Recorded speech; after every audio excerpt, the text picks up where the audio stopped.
Way out in the past week or so, 2 weeks I guess, and I thought, well, this might be an opportunity to let you guys take a look at the evolution of the 10-inch teleport, starting from the very beginning up into the present time. And the reason it came up is that Linda and I just got back from the Northwest. We're up there 3 months every summer working on this house, and we came back, brought our sister with us, brought this Okumi marine plywood. That is the next 5 12.5-inch teleports you're looking at right there. All right. You got to get your pocket knives out, and right after the meeting, we're going to just whittle them out. But on the way back, we stopped in Des Moines, New Mexico, which is the home of my good friend Tim Keller, who is a singer-songwriter. He's the guy that keyed me in 20 years ago to this thing called house concerts, and actually did the first house concert here. And we've been doing it ever since. We've done 230 concerts in that living room in the last 18 years. So he's a really good friend of mine, and he had a considerable influence on me in several areas, and I had some on him. I got him into doing some woodworking and some things like that. And 10 years ago, I put this telescope on my Kajiva Grand Canyon, took it to the Okie Dank Star Party in Kenton, got on that dirt road, and rode on out to Des Moines, New Mexico, and let him have it because he's got some land that's incredibly dark out there. It's like 50 miles southeast of Raton. So he's had this scope for 10 years. And I've always thought, boy, I need to do some things to that scope. So I had a chance to bring it back with me, and next year I'm going to modify it heavily and upgrade it a whole lot, and then get it back to me. But because of having that here, and having the original motorcycle telescope, I call it, and having the last 10-inch teleports to be manufactured, you basically have the full story here. Now, there were 2 other prototypes after this one before I went in production with the 10, but I actually sold both of those. Norm Benson got one of them, and a guy in Washington bought the other one at the Table Mountain Star Party. And then after that, I started building batches of 10. It was actually, you know, quote, in production, if you could call it 10-year production. So anyway, let me just kind of give you a little bit of the history, and I encourage you to think about this. When you build a telescope, then as an amateur telescope maker, you've got the freedom and the inclination to want to do something quite different with another kind of scope. And that's great, and I kind of envy you that because I had a little more constraints than that if I was going to try to make a living out of building these things. But you also might find that it's really fun to take what you've done and look at what you can do to refine it. And you can just make little adjustments here and there and tweak it and make it better. Or you can go off in a whole different direction. But these scopes represent a continued refinement. And the original scope, the concept for this, came about at Big Bear Lake at the Riverside Telescope Makers Conference in 1991. And I better not go there, it'll be a lot more 15 minutes. I started talking about my ex-wife and my ex-competitor. No, at that conference, I saw something that just boggled my mind. Well, actually, at the Texas Star Party, too, because I'd never been to a telescope conference. I've never been to a star party before. And I went to the TSP with the 12.5-inch German equatorial that I had just finished. It had been sitting in the drawer for 18 years, and finally got it out, and finished finding it, and did all kinds of things. And took that thing out there, and said, golly, what are these funky-looking weird telescopes here? They're called Dobsonians. They looked a little bit smaller and lighter and all that, because I missed all of that, basically. I was off building processing machines, and my first 2 scopes had been German equatorials, and then that one was really, I mean, it's 360 pounds, 12.5 inches, 360 pounds, 47 pounds, 12.5 inch. But I saw these things, and at the Riverside, I saw this guy that he had a 6-inch scope with a strap, and he's carrying it on his back. And he was going to walk up the mountain with it and set it up and do some viewing up there.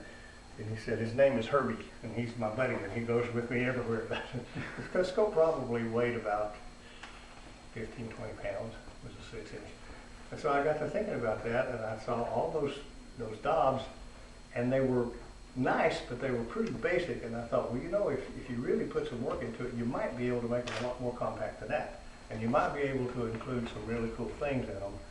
And so I had just spent 22 years designing and making photo processing machines after being a professional photographer for a while, and I was very involved in the photo industry.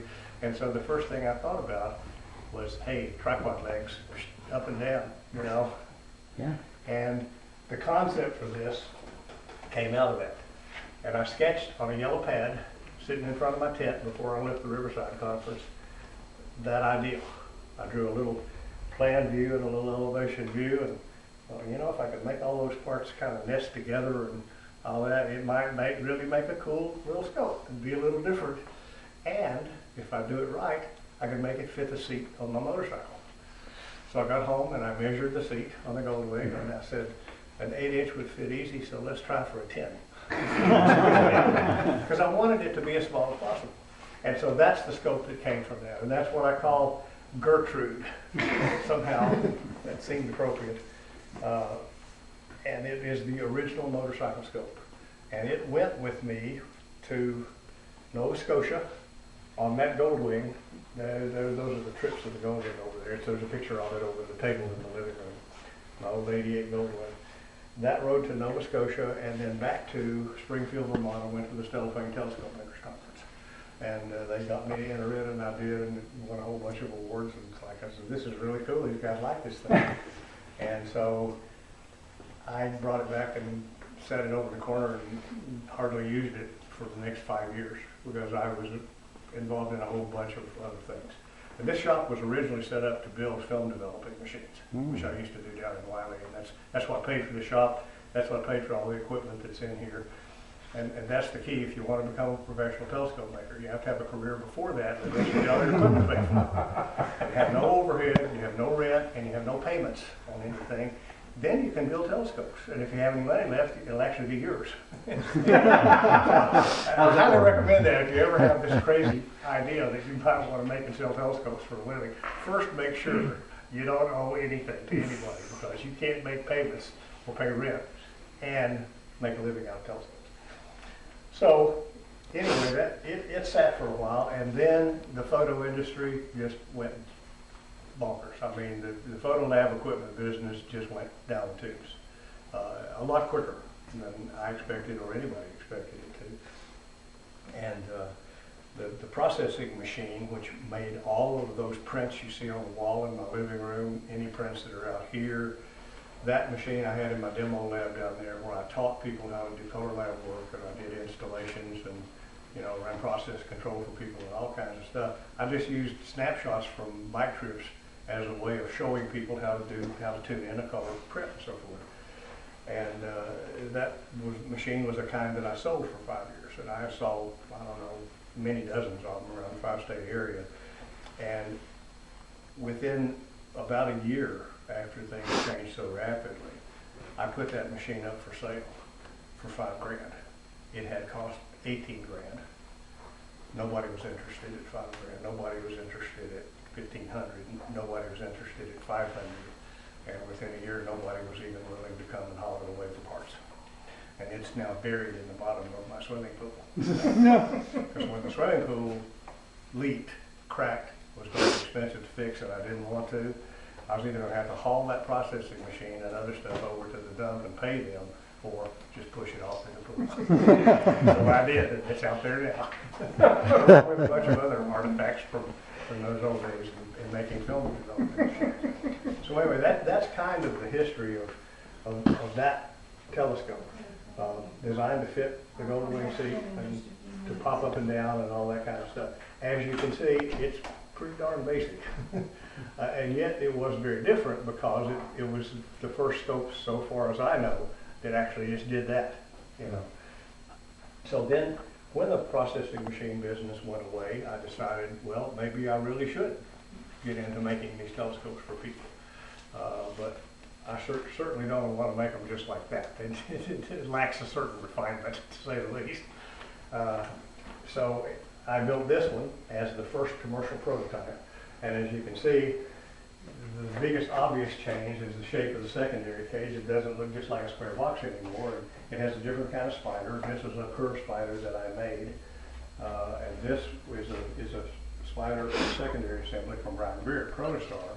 I was going to make my own still, and then I found out about his, and I liked a lot of things about it. And I decided, well, this is one of those cases where I'll take advantage of what he's done and not try to reinvent the wheel and do it all myself. So did that, but most of the rest of the scope was basically similar. I took, lightened the rings here. Both of them had the drawer for the eyepieces and stuff like that. And incidentally, the drawers in the teleports came about because the Bogan Manfrotto tripod legs that I used, the extensions were such that the section of the second section of the tripod had to go down below this area here, and it created some space in there. And rather than waste that space, basically I put a drawer in it. And I had to add just a tiny bit of height to work that out and all. But so they've had that. 12.5 doesn't have that. And that's because this is a 4-section carbon fiber strut, and it doesn't extend down that way. And to make it have a drawer in it, I'd have to increase the height of the scope close. So I didn't do it. So anyway, it must have been 16, 17 years ago.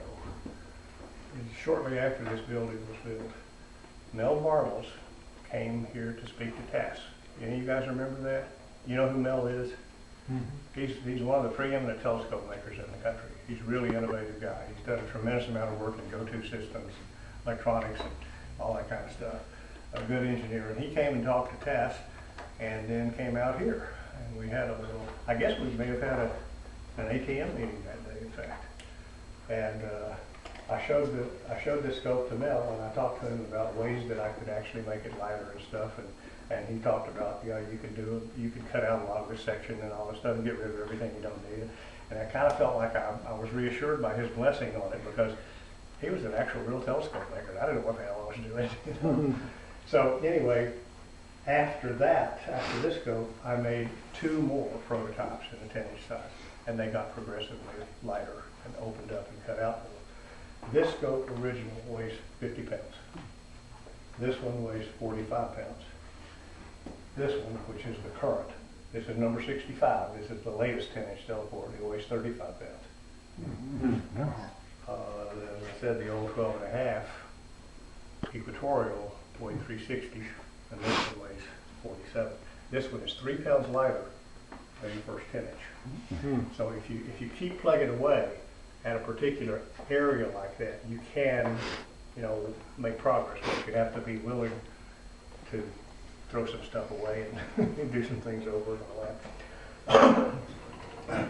So anyhow, I find that this scope now is just really awkward to use. It's very awkward to carry around. So this one's a little easier, but this one is far easier because it stays in pretty good.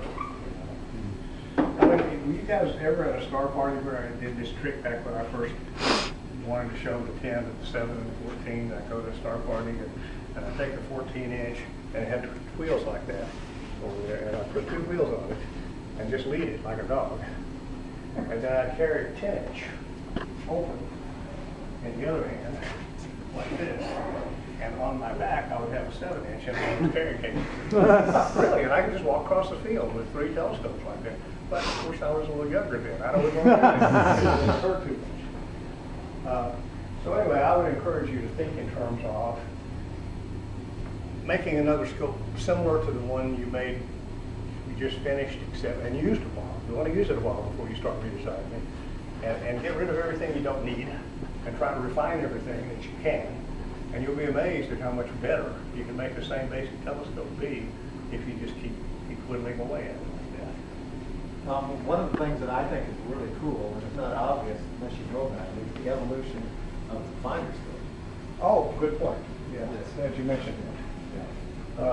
Let me tell you about the fiber scope. I wanted a finder for this, and I wanted it to not be a separate piece that had to attach. I wanted this thing to just really be quick and easy, you know, and I was determined that I could take it off the motorcycle and I could be observing in less than 1 minute. That was my goal. And I made it. In fact, I think somebody at the TSP once timed me at something like 28 seconds or something. But again, I was younger then. I couldn't want to try it now. I wanted a unit power finder like a, but a TelRad would have been too big and it would have had to been put in place and all that kind of stuff. So I started thinking, okay, can I make a small version of TelRad? And I worked on a design that had, I had to build a little power supply and a little LED to illuminate the reticle. You know how a TelRad works, with the little personal image thing. They got a display kind of thing. So I started doing that, and I saw an ad in the Sky Telescope magazine from Rigel Systems, Leon Paul, for something called a pulse guide. And it was a little power supply that would illuminate a guiding eyepiece. This was back in the days before we had autoguiders and stuff, and you'd guide by hand with an illuminated reticle and tracking the stars. And so I said, boy, that'll save me a bunch of work. This guy's already done what I need to do for that, so I bought one. And then I made this box and put the optics in with a little plano-convex lens from Edmund Scientific up here, and a little plastic mirror thing on there. And I made what amounted to a compact TelRad using the power supply. Well, when I took this scope to the Riverside Conference a year later, I showed that to Leon, and the Rigel Quick Finder is the result of that.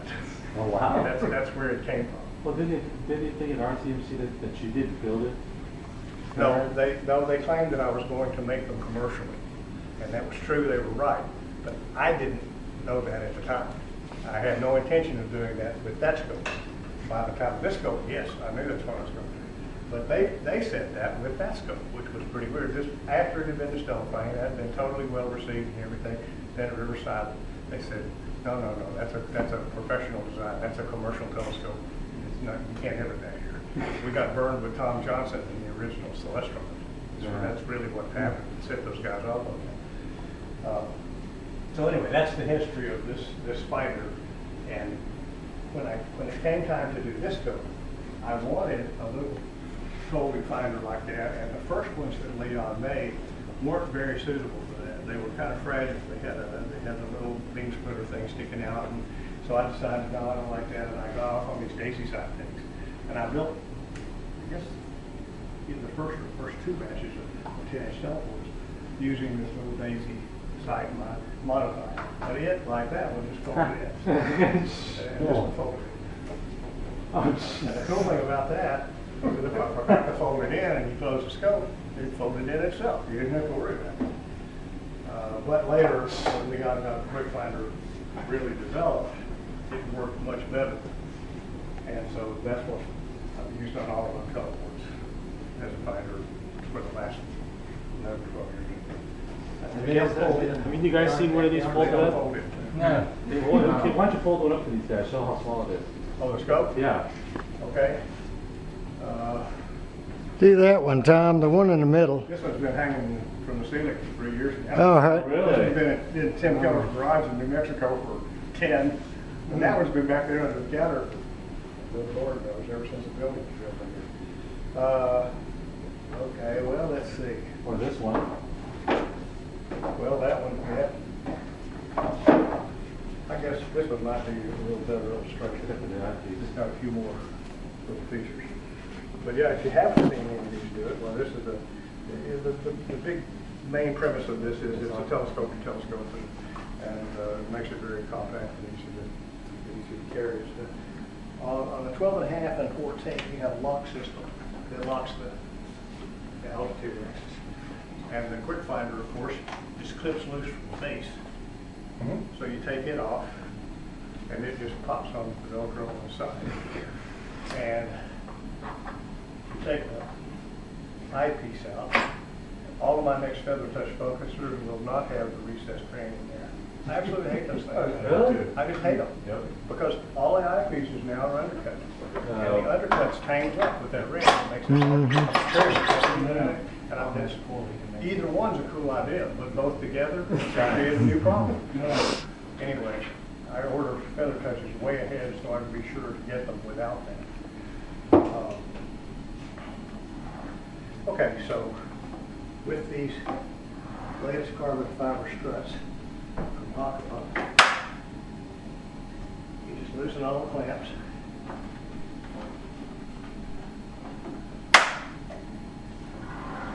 Rotate it around.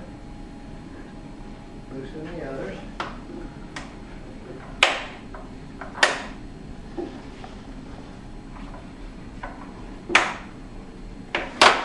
And drop it in. Wow. And that covers over there.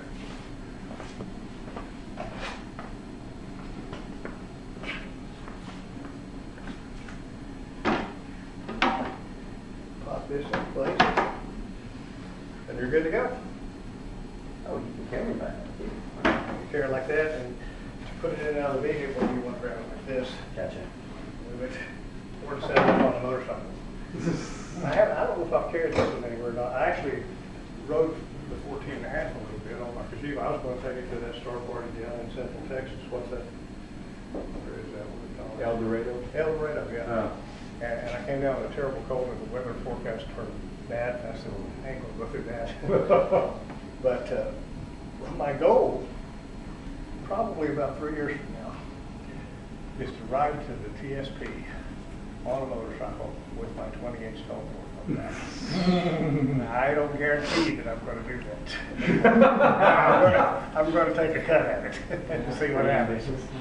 Because after I build the next 5 4.5-inch teleports, that'll be it. That'll be the last teleports I make for sale. I am going to finally build a 20-inch because I designed that sucker like 7 or 8 years ago. And I'm gonna do some tweaks on it because I've got some different ideas and I'm gonna simplify it a little bit. The new technology and new materials. Well, some changes in all that stuff. And so anyway, it'll be a 25-inch cube, and everything will be there. I mean, including your truss bolts. It does not telescope. I mean, the parts telescope together, but it does not pop up with 4 struts. That's not very practical for a 20-inch scope. It's really not. 14 is about as far as you can take that and be reasonable with it. But it'll be a much quicker setup than any 20-inch scope I've seen, and it will have a lot more features in many ways than they have because it will have things like the built-in shroud of the teleport with the light baffles, and all that will be almost completely automatic. You don't have to, start winding t-shirt material around the poles and stuff like that. So I think it'll be a pretty slick scope. But I got to build it pretty soon because guys, I'm just getting too damn old to do this. We can help you. When I deliver that batch of We all are. ass, a few months later I'll be 70. I was working out here last year sometime and doing something like that. And I walked in the house and I said, "Brother, I'm not sure how much longer I'm going to be smart enough to build these teleports because I just make too many mistakes now. I spend too much time fixing my mistakes. So I'm going to be very slow, very careful, very meticulous with this next batch, and then I'm going to say, I guess that's it." Speaking of material, this material will be the next batch of teleports. This is what's in the teleports, all of the versions. The first one was Vulcan birch. All the others have been apple pie. And the difference between those two is that apple pie is a unique material made by a company called State Industries, headquartered in Portland, Oregon. And rather than being all birch laminate, it has red alder interior plies and maple face plies. And you can get other face plies, but maple is the most common, and that's the one I've always used. The stuff is, the availability is very poor. You can't find it anywhere in Texas. You have to go to great lengths and jump through all kinds of hoops to get it. It's terribly expensive, but it's really good. It's the best stuff I've found.